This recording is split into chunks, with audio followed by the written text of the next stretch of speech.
ओम शांति। 1 अप्रैल 2025। बाबा के महावाक्य।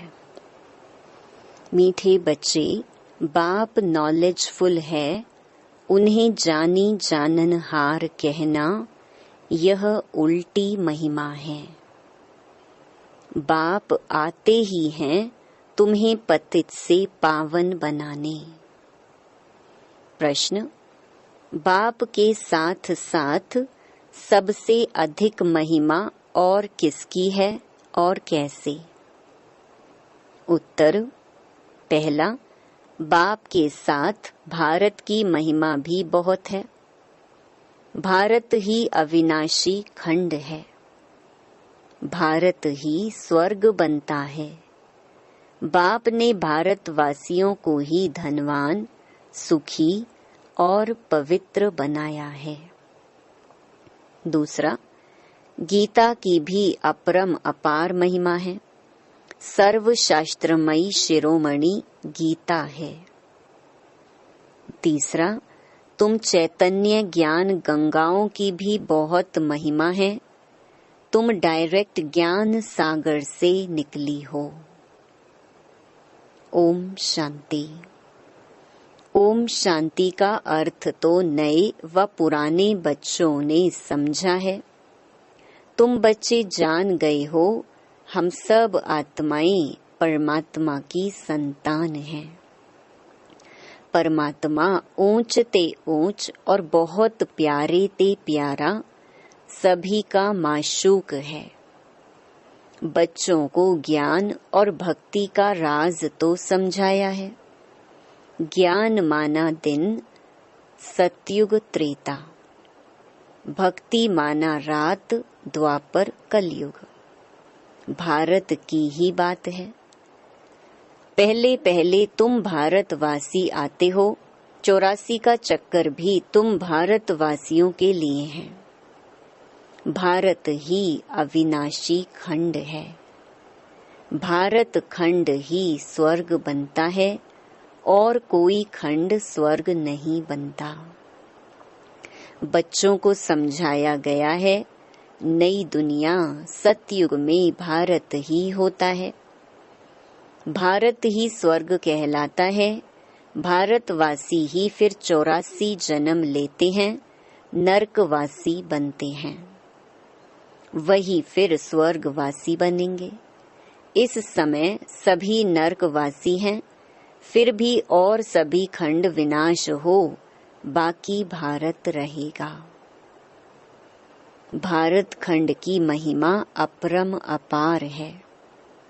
भारत में ही बाप आकर तुमको राजयोग सिखलाते हैं। यह गीता का पुरुषोत्तम संगम युग है। भारत ही फिर पुरुषोत्तम बनने का है। अभी वह आदि सनातन देवी देवता धर्म भी नहीं है, राज्य भी नहीं है, तो वह युग भी नहीं है। तुम बच्चे जानते हो, वर्ल्ड ऑलमाइटी अथॉरिटी एक भगवान को ही कहा जाता है। भारतवासी यह बहुत भूल करते हैं। जो कहते हैं वह अंतर्यामी है, सभी के अंदर को वह जानते हैं। बाप कहते हैं, मैं कोई के भी अंदर को नहीं जानता हूँ। मेरा तो काम ही है पतितों को पावन बनाना। बहुत कहते हैं शिव बाबा, आप तो अंतर्यामी हो। बाबा कहते हैं, मैं हूँ नहीं, मैं किसके भी दिल को नहीं जानता हूँ। मैं तो सिर्फ आकर पतितों को पावन बनाता हूँ। मुझे बुलाते ही पतित दुनिया में हैं, और मैं एक ही बार आता हूँ, जबकि पुरानी दुनिया को नया बनाना है। मनुष्य को यह पता नहीं है कि यह जो दुनिया है वह नई से पुरानी, पुरानी से नई कब होती है। हर चीज नई से पुरानी सतो रजो तमो में जरूर आती है। मनुष्य भी ऐसे होते हैं। बालक सतो प्रधान है, फिर युवा होते हैं, फिर वृद्ध होते हैं, अर्थात रजो तमो में आते हैं। बूढ़ा शरीर होता है तो वह छोड़कर फिर बच्चा बनेंगे। बच्चे जानते हैं नई दुनिया में भारत कितना ऊंच था। भारत की महिमा अपरम अपार है। इतना सुखी, धनवान, पवित्र और कोई खंड है नहीं। फिर सतो प्रधान बनाने बाप आए हैं। सतो प्रधान दुनिया की स्थापना हो रही है। त्रिमूर्ति ब्रह्मा, विष्णु, शंकर को क्रिएट किसने किया? ऊंच ते ऊंच तो शिव है। कहते हैं त्रिमूर्ति ब्रह्मा, अर्थ तो समझते नहीं।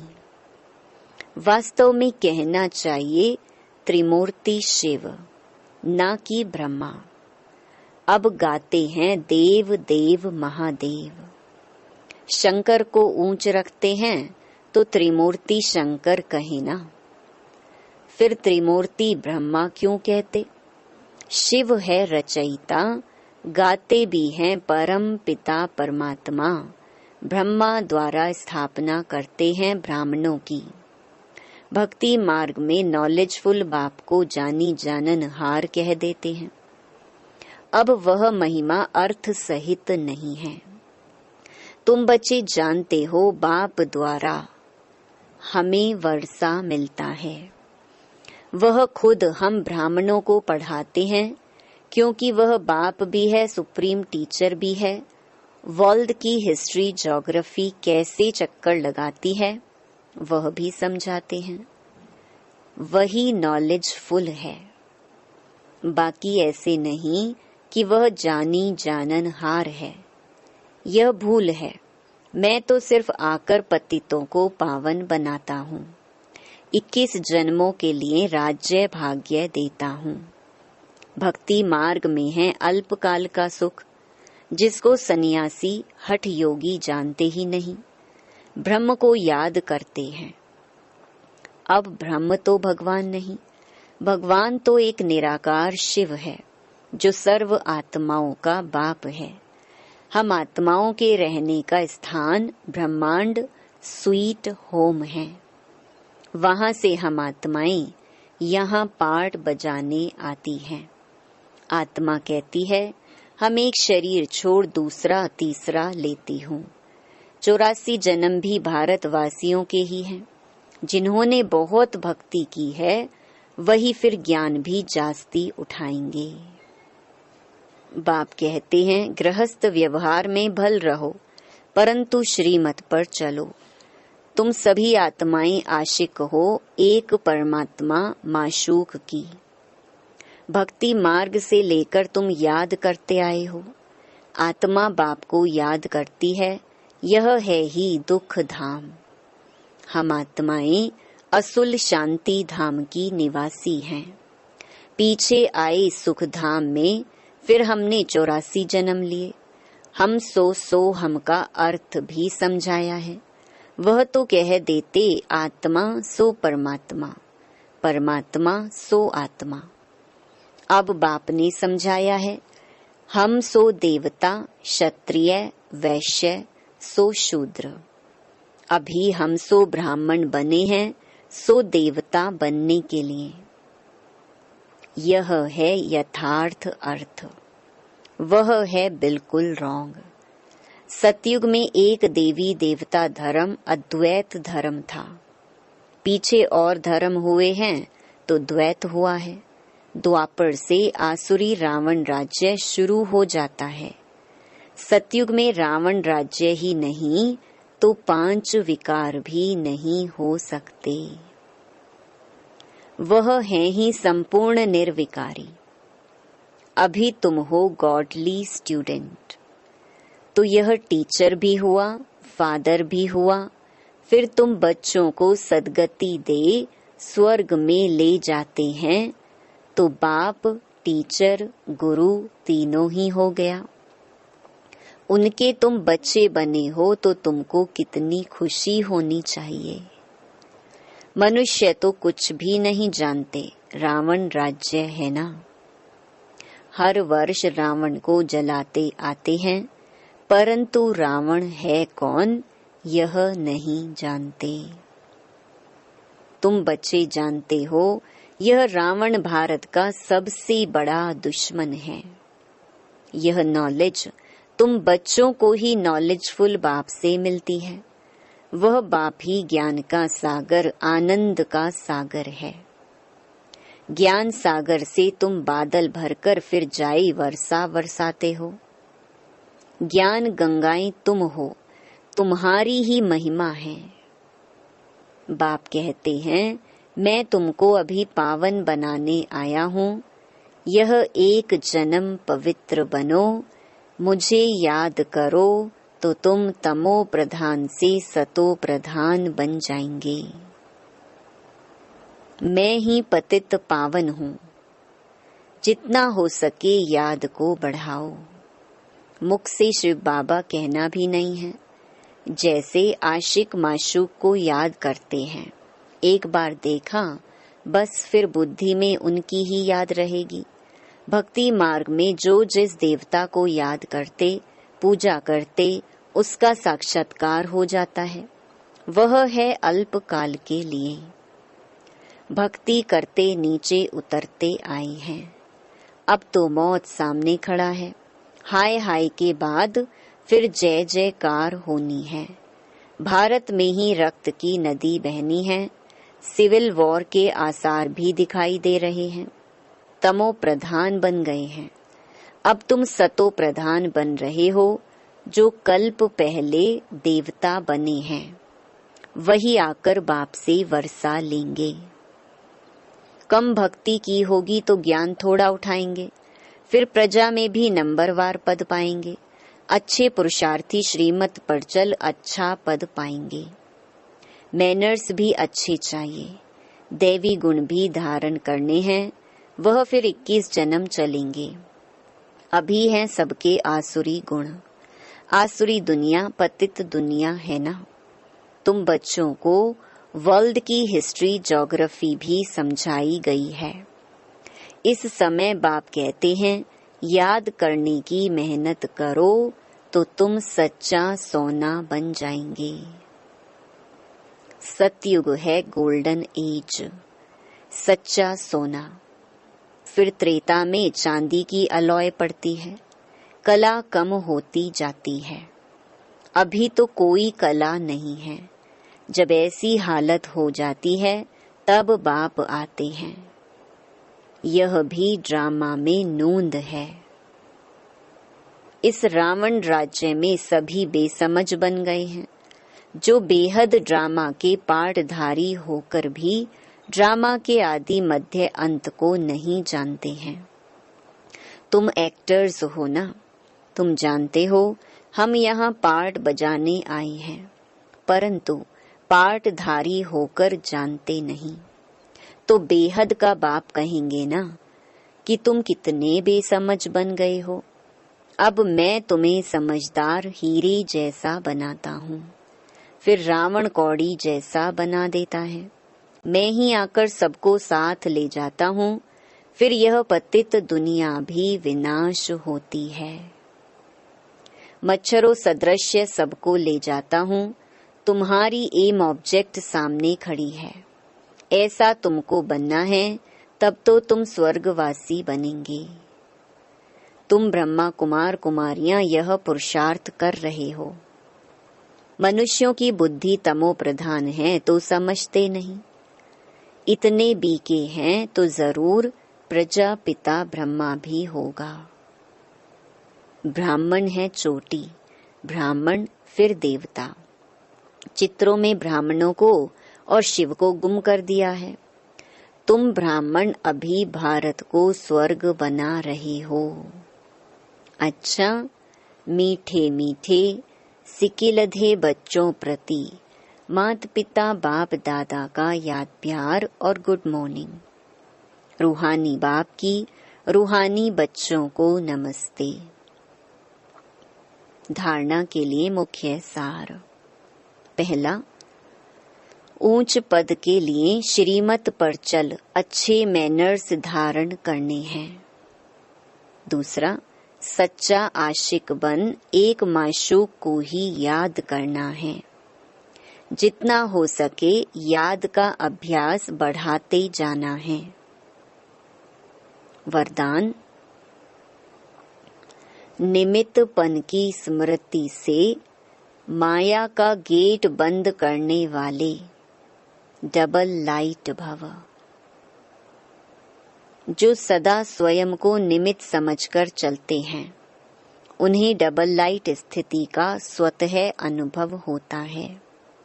करन करावन हार करा रहे हैं, मैं निमित्त हूँ, इसी स्मृति से सफलता होती है। मैंपन आया अर्थात माया का गेट खुला। निमित्त समझा अर्थात माया का गेट बंद हुआ। तो निमित्त समझने से माया जीत भी बन जाते और डबल लाइट भी बन जाते। साथ साथ सफलता भी अवश्य मिलती है। यही स्मृति नंबर 1 लेने का आधार बन जाती है। स्लोगन, त्रिकालदर्शी बनकर हर कर्म करो तो सफलता सहज मिलती रहेगी। मातेश्वरी जी के महावाक्य। नंबर 1, मनुष्य आत्मा अपनी पूरी कमाई अनुसार भविष्य प्रारब्ध भोगता है। देखो, बहुत मनुष्य ऐसे समझते हैं, हमारे पूर्व जन्मों की अच्छी कमाई से अभी यह ज्ञान प्राप्त हुआ है, परंतु ऐसी बात है ही नहीं। पूर्व जन्म का अच्छा फल है यह तो हम जानते हैं। कल्प का चक्कर फिरता रहता है, सतो रजो तमो बदली होता रहता है। परंतु ड्रामा अनुसार पुरुषार्थ से प्रारब्ध बनने की मार्जिन रखी है। तब तो वहां सतयुग में कोई राजा रानी, कोई दासी, कोई प्रजा पद पाते हैं। तो यही पुरुषार्थ की सिद्धि है। वहां द्वैत ईर्ष्या होती नहीं। वहां प्रजा भी सुखी है। राजा रानी प्रजा की ऐसी संभाल करते हैं जैसे माँ बाप अपने बच्चों की संभाल करते हैं। वहां गरीब साहूकार सब संतुष्ट हैं। इस एक जन्म के पुरुषार्थ से 21 पीढ़ी के लिए सुख भोगेंगे। यह है अविनाशी कमाई। जो इस अविनाशी कमाई में अविनाशी ज्ञान से अविनाशी पद मिलता है। अभी हम सतयुगी दुनिया में जा रहे हैं। यह प्रैक्टिकल खेल चल रहा है। यहाँ कोई छू मंतर की बात नहीं है। नंबर 2, गुरु मत, शास्त्रों की मत, कोई परमात्मा की मत नहीं है। परमात्मा कहते हैं, बच्चे, यह गुरु मत, शास्त्र मत, कोई मेरी मत नहीं है। यह तो सिर्फ मेरे नाम की मत देते हैं, परंतु मेरी मत तो मैं जानता हूँ। मेरे मिलन का पता मैं आकर देता हूँ। उसके पहले मेरी एड्रेस कोई नहीं जानता। गीता में भल भगवानुवाच है, परंतु गीता भी मनुष्यों ने बनाई है। भगवान तो स्वयं ज्ञान का सागर है। भगवान ने जो महावाक्य सुनाए हैं, उनका यादगार फिर गीता बनी है। यह विद्वान पंडित आचार्य कहते हैं, परमात्मा ने संस्कृत में महावाक्य उच्चारण किए। उसे सीखने बिगर परमात्मा मिल नहीं सकेगा। यह तो और ही उल्टा कर्मकांड में फंसाते हैं। वेद शास्त्र पढ़ अगर सीढ़ी चढ़ जाएं, तो फिर उतना ही उतरना पड़े, अर्थात उनको भुलाए एक परमात्मा से बुद्धि योग जोड़ना पड़े। क्योंकि परमात्मा साफ कहता है, इन कर्म कांड वेद शास्त्र पढ़ने से मेरी प्राप्ति नहीं होती है। देखो, ध्रुव, प्रहलाद, मीरा ने क्या शास्त्र पढ़ा। यहाँ तो पढ़ा हुआ भी सब भूलना पड़ता है। जैसे अर्जुन ने पढ़ा था तो उनको भी भूलना पड़ा। भगवान के साफ महावाक्य हैं, श्वासों श्वास मुझे याद करो, इसमें कुछ भी करने की जरूरत नहीं है। जब तक यह ज्ञान नहीं है तो भक्ति मार्ग चलता है, परंतु ज्ञान का दीपक जग जाता है तो कर्म कांड छूट जाते हैं। क्योंकि कर्म कांड करते करते अगर शरीर छूट जावे तो फायदा क्या मिला? प्रारब्ध तो बनी नहीं, कर्म बंधन के हिसाब किताब से तो मुक्ति मिली नहीं। लोग तो समझते हैं झूठ ना बोलना, चोरी ना करना, किसी को दुख ना देना, यह अच्छा कर्म है। परंतु यहाँ तो सदा काल के लिए कर्मों की बंधाए मानी से छूटना है और विकर्मों की जड़ को निकालना है। हम तो अब चाहते हैं ऐसा बीज डालें जिससे अच्छे कर्मों का झाड़ निकले। इसलिए मनुष्य जीवन के कार्य को जान श्रेष्ठ कर्म करना है। अच्छा, ओम शांति। अव्यक्त इशारे। कंबाइंड रूप की स्मृति से सदा विजयी बनो। शिव शक्ति का अर्थ ही है कंबाइंड। बाप और आप दोनों को मिलाकर कहते हैं शिव शक्ति। तो जो कंबाइंड है उसे कोई अलग नहीं कर सकता। यही याद रखो कि हम कंबाइंड रहने के अधिकारी बन गए। पहले ढूंढने वाले थे और अभी साथ रहने वाले हैं। यह नशा सदा रहे। अच्छा, ओम शांति।